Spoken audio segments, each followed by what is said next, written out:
হ্যাঁ, well heart কি কাজে লাগে? হার্টের জন্য, রাইট?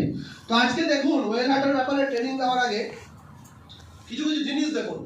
আজকে ওয়েল হার্ট আমরা নাম শুনে বুঝতে পেরেছি এটা হার্টের মেডিসিন, ইয়েস অর নো?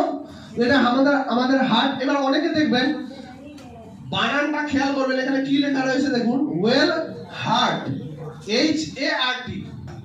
যেখানে হার্ট, এখানে যে হার্ট আমরা দেখাচ্ছি সেখানে হার্ট বানান হয় HEART, yes or no? But এখানে কি লেখা রয়েছে HART। এবার অনেকে বলতে পারে যে এখানে হার্ট, এ আবার কেমন, তোমাদের স্পেলিং ভুল, এটা ভুলভাল কোম্পানির মেডিসিন, রাইট? কারণ অনেক অল্পবিদ্যা ভয়ঙ্কর মানুষ গ্রামে গঞ্জে পাওয়া যায়। তো এখানে আপনাকে জেনে রাখতে হবে হার্টের মিনিংটা কি, কোম্পানি এখানে কি সেন্সে বলছে। বলছে এক প্রকার হরিণ হয়, অনেকে বলে থাইরয়েড হয়েছে, থাইরয়েড হয়েছে, বলি কি বলি না? তো আজকে আমরা সবাই জানি, কিন্তু এটা জানি কি থাইরয়েড আমাদের জন্য কতটা ডেঞ্জারাস। থাইরয়েড শুনেছি অনেকে, বা থাইরয়েড যে কতটা ডেঞ্জারাস হতে পারে বা কার কার আছে এটা কিন্তু আমরা অনেকেই জানি না, রাইট?